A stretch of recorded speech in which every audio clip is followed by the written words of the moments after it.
A billionaire invites a black janitor to a lavish gala party to humiliate and mock her in front of high society. But when Melina Carter steps onto the grand staircase in a gown of quiet power, the room falls silent. What began as a cruel joke turns into a reckoning as long-buried secrets explode into the spotlight. She's not just a cleaner. She's the rightful heir to everything they try to hide. In one unforgettable night, she doesn't just take back her dignity. She changes the game entirely. This isn't revenge. This is a story about the strength of a black woman, dressed in elegance and standing for the truth. Melina Carter didn't notice the butler at first. She was kneeling in the grand foyer of the Lancaster estate, scrubbing at the marble with a toothbrush. An absurd task, really, but the house demanded gleam, and Mr. Lancaster demanded perfection. Her apron was speckled with cleaning fluid, her fingers pruned and sore, and her braids were tied back into a tight bun that told the world she wasn't here to be noticed. That's when she saw the shoes. Polished, silent, expensive. She looked up. The butler stood over her, not with a request or an order, but with something in his gloved hands. A gold-trimmed envelope. Thick, glossy, custom-sealed with the Lancaster family crest. "For you," he said, voice coated in sarcasm as slick as the floors. His mouth curved slightly, like the idea itself was a private joke. He dropped the envelope onto her cleaning cart and left without another word.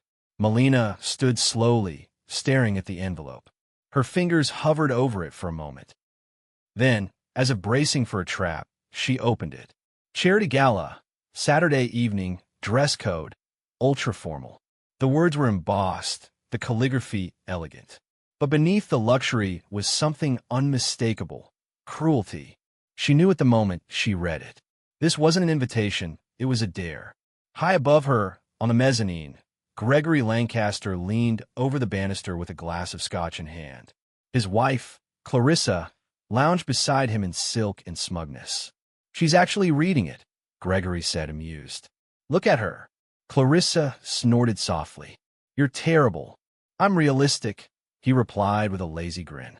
"She won't show, but if she does, she'll be the highlight of the evening."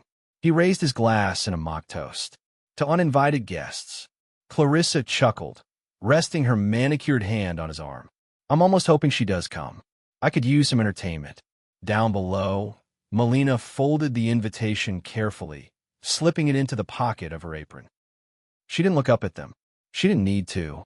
She could feel their laughter like heat on the back of her neck. She resumed cleaning, quietly, efficiently, without letting her face betray a single thought. But something in her eyes shifted just slightly. A flicker, a warning. Later that night, in her small studio apartment on the edge of the city, Melina sat on the edge of her bed. The invitation lay open on the table in front of her, catching the light from the flickering bulb above. The room was modest, sparse furniture, peeling paint, the hum of a tired refrigerator in the background. Yet there was a quiet dignity in the way she kept it. Everything had its place. Clean, orderly, controlled. She hadn't eaten dinner. She hadn't even changed out of her uniform. She just sat there, staring at the gilded paper as though it were a puzzle only she could solve. They thought she would laugh, or maybe cry, or crumble under the weight of their mockery. Gregory Lancaster, with all his wealth and arrogance, thought this was the kind of joke she wouldn't dare answer.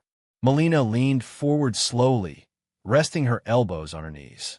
She traced the edge of the envelope with a careful fingertip. Her gaze was unreadable. Not hurt, not angry, just still. Because what Gregory didn't know, and what Clarissa would never think to ask, was that Melina Carter had learned long ago how to see through polished surfaces. She had watched them all for 2 years. Their posturing, their games, their backhanded compliments and hollow smiles. They didn't see her, but she had seen everything. And now, they'd made a mistake. She reached out and took the invitation again, this time folding it slowly, deliberately. Her hands were steady, her posture unshaken. She didn't smile. She didn't whisper to herself. She didn't plan out loud like the heroes in movies do when no one's watching. She simply stood, crossed the room to a small wardrobe in the corner, and opened it.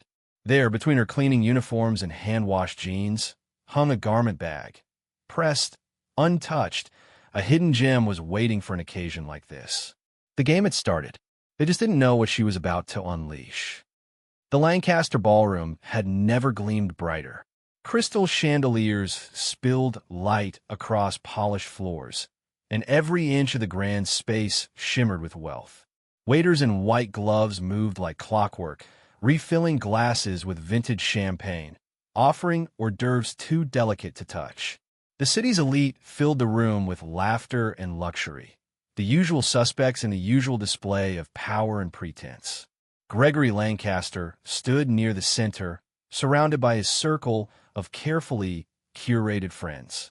He wore a charcoal tuxedo tailored to the millimeter, a glass of champagne in one hand and arrogance in the other. His voice was low, but not so low it couldn't be heard. 3 minutes, he said with a smirk. If she shows, she'll trip over the carpet or burst into tears. Either way, we'll get our show. His friends chuckled on cue. Clarissa, flawless in red satin, leaned into him. I'm almost hoping she really does come. It's been a dull season. One of the guests, a socialite with a camera tucked in her clutch, giggled. I have my phone ready. I want to catch the moment she realizes where she doesn't belong. Gregory lifted his glass to uninvited guests who don't know when to stay in the kitchen. But then something shifted. A hush fell over the room, like a candle suddenly snuffed out. Conversation stuttered, clinking glasses paused midair. Heads turned, first in confusion, then in disbelief. At the top of the grand staircase stood a woman. Not a maid, not a cleaner, not a joke. Melina Carter. She stood in stillness, letting the moment stretch and breathe. The gown she wore shimmered with a soft silver glow, hugging her form like it was tailored by moonlight itself. It moved with her as she descended, not as fabric, but as presence, gliding rather than walking.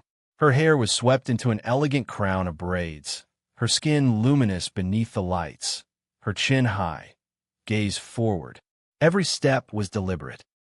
Every breath carried history. Phones were raised, but not in mockery.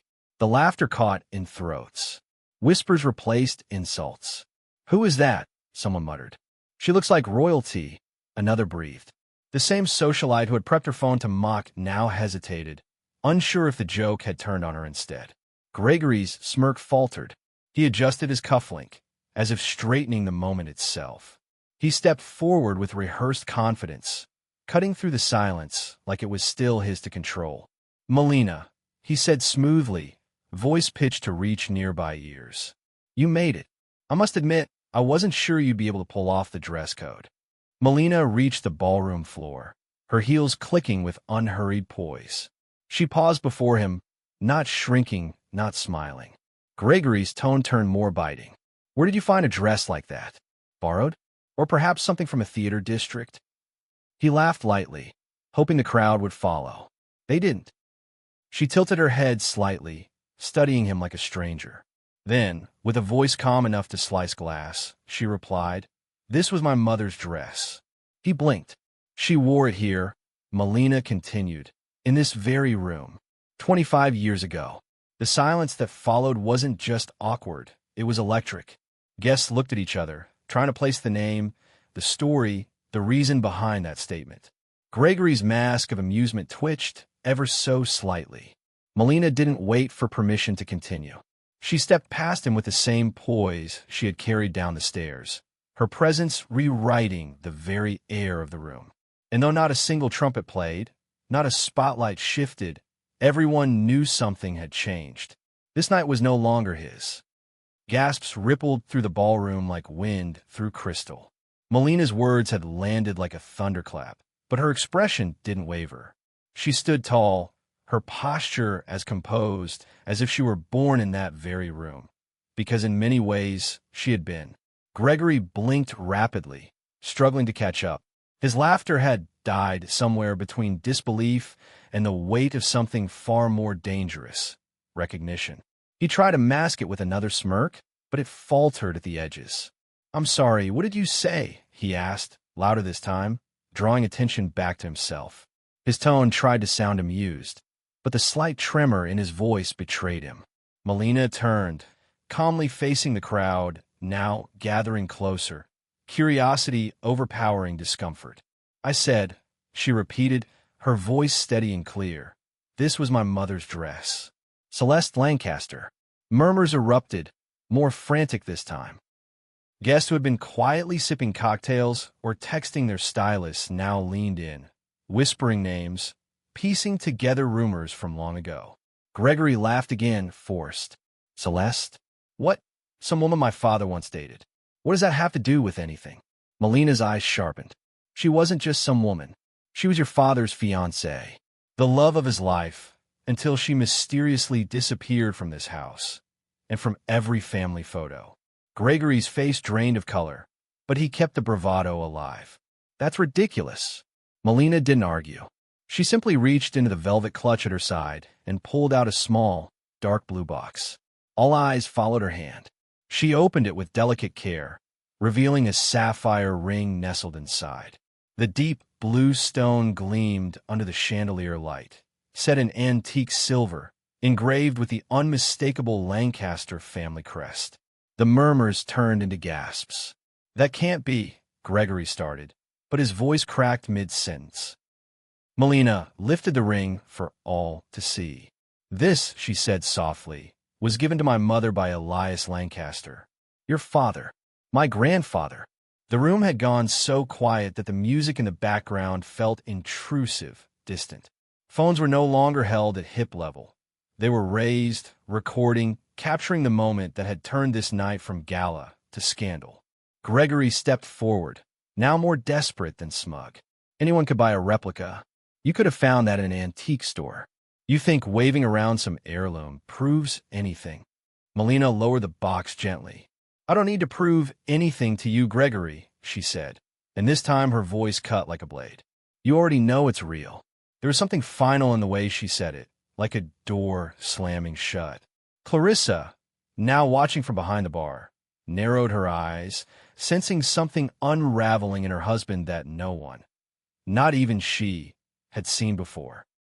"I didn't come here tonight to play your little game," Melina said, her eyes locking onto Gregory's with quiet fire. "I didn't come here to dance for your amusement or beg for scraps of acknowledgement." She took a step closer, just enough to make him flinch. "I came home." And with those 3 words, the ground beneath Gregory's carefully constructed world began to shift. Melina turned to the crowd, her tone still composed, but now resonant, commanding. "For 2 years, I cleaned this house while you all looked through me. You toasted to success and whispered behind champagne flutes, pretending your laughter wasn't cruel. But while you played dress-up in your own illusions, I was piecing together the truth." She paused. Her gaze swept across the crowd, who now watched in stunned silence. "And the truth," she said, "doesn't come dressed in apologies." Then she tilted her head slightly, her voice low and controlled as she turned back toward the entrance. "I didn't come alone." Every head in the ballroom turned in unison toward the doorway. Gregory's throat tightened. Something in the air shifted again, and the night, which had already begun to slip from his grip, was about to change forever. The doors of the ballroom creaked open. At first, no one moved.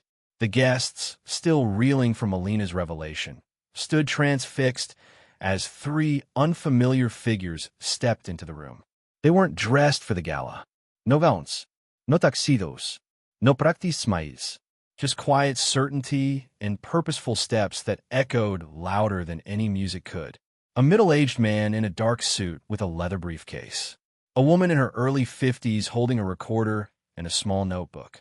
And an older gentleman, clearly shaken but determined, with a silver cane and a lined face that had seen too much silence.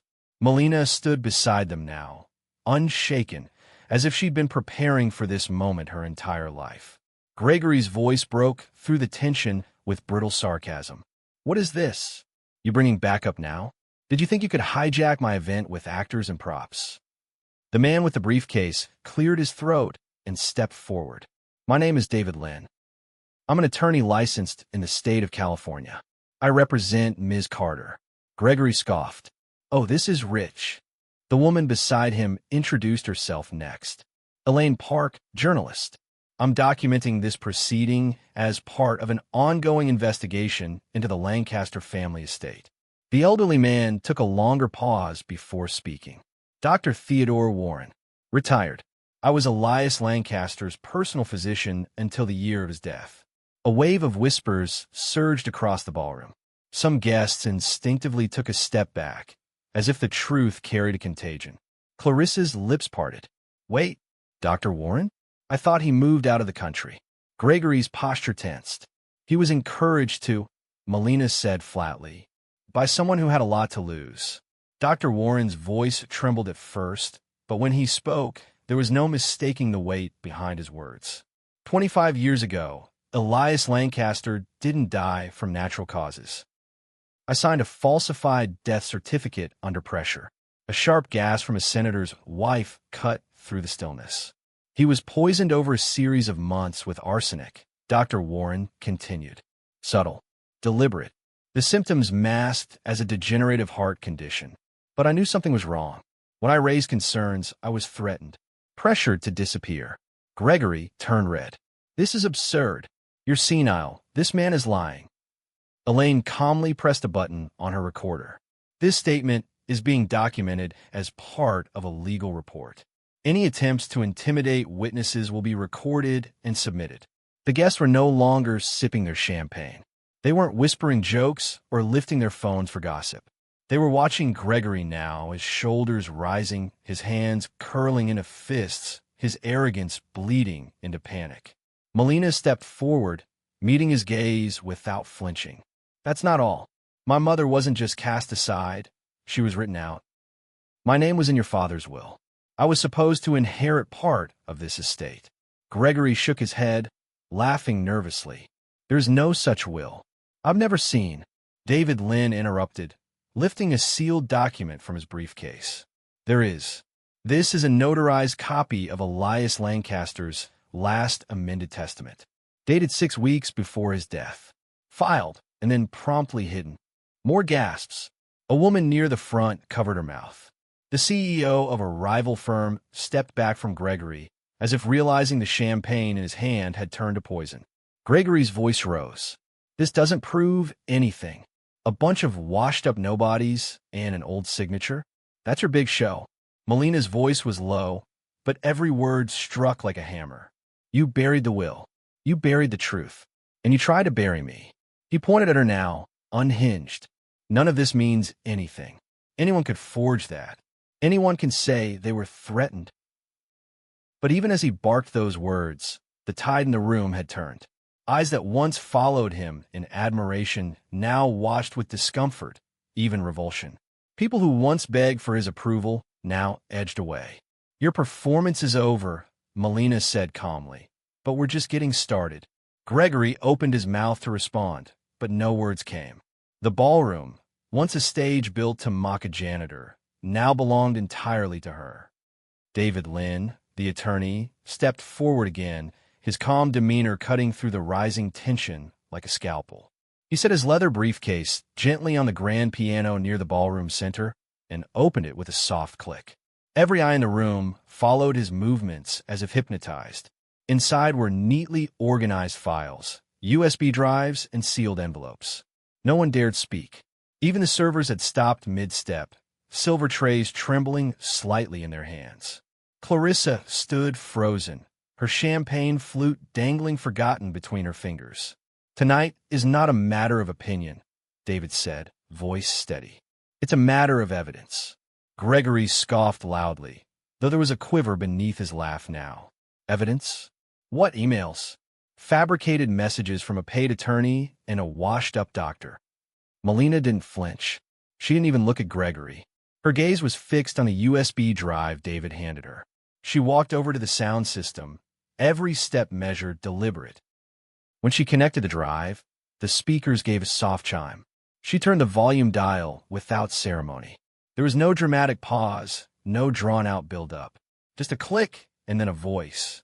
Gregory's voice, distorted slightly by the recording, but unmistakably his.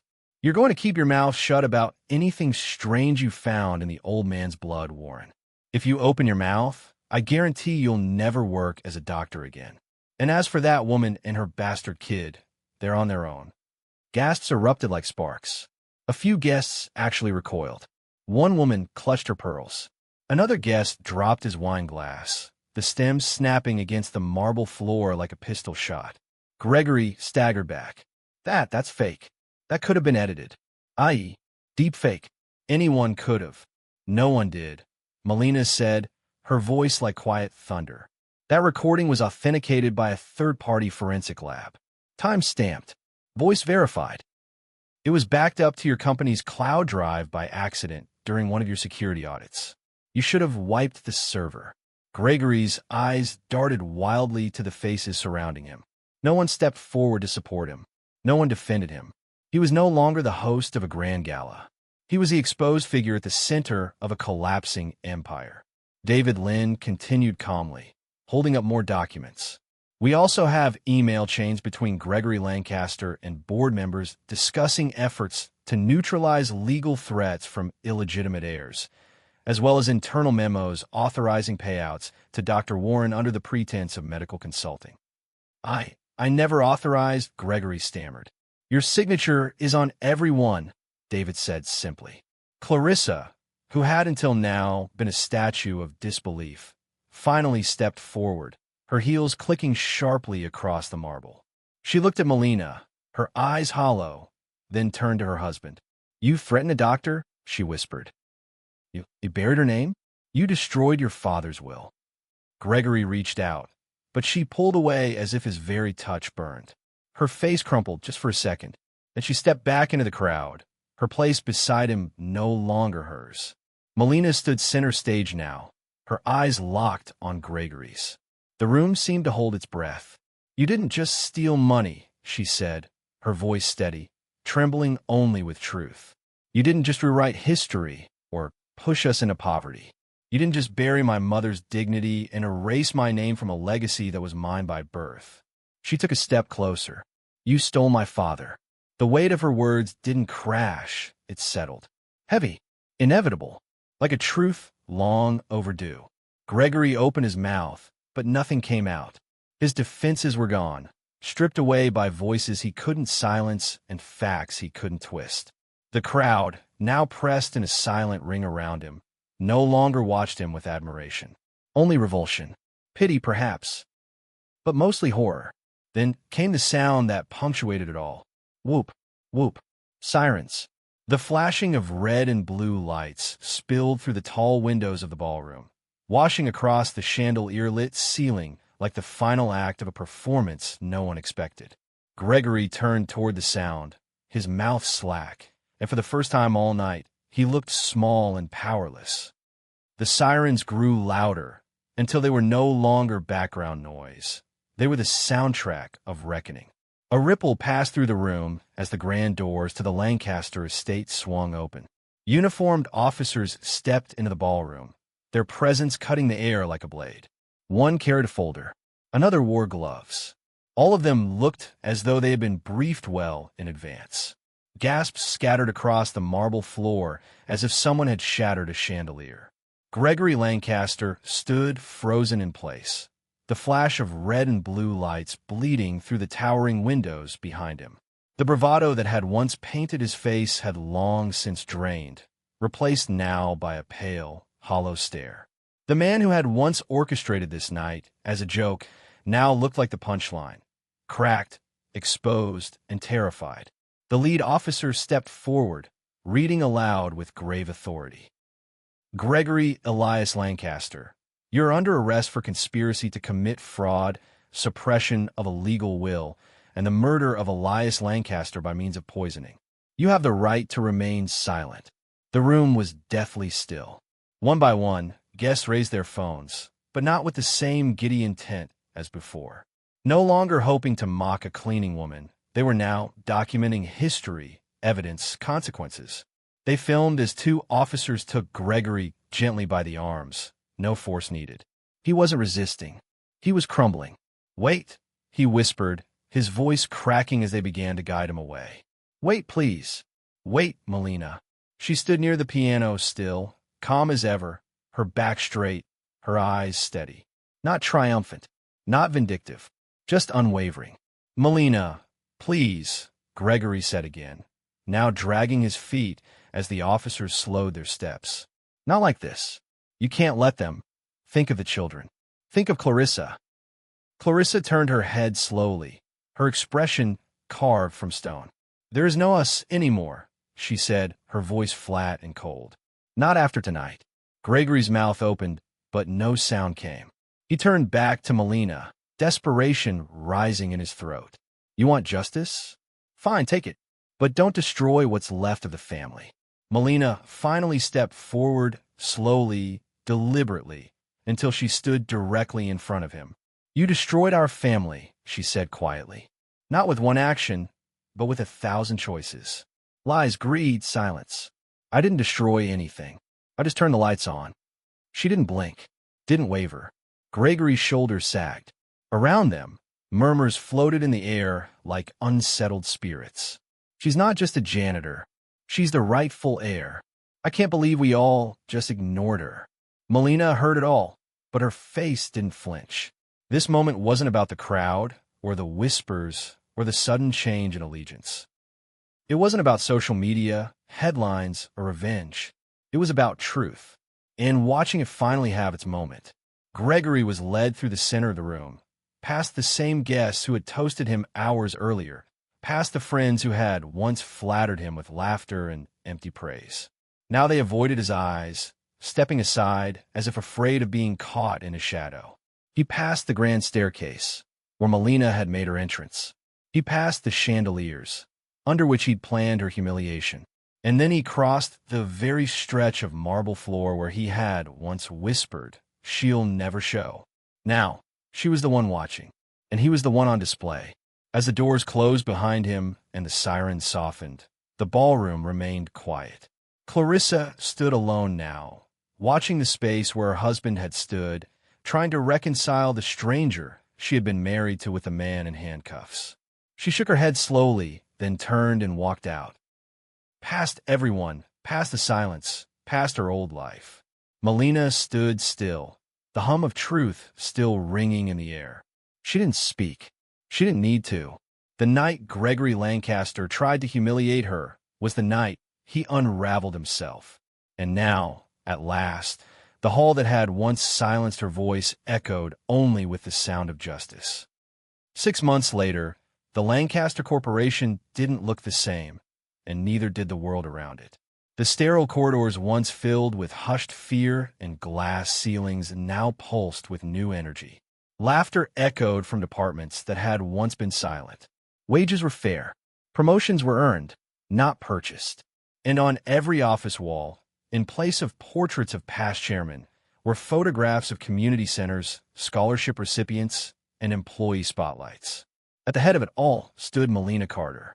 Her desk bore no golden nameplate, no velvet armchair, just papers, a coffee mug that read "Lead with Heart," and a framed photo of her mother in the very gown she had worn the night everything changed. The headlines had called it a revolution. From mockery to CEO, the rise of Melina Carter, one read.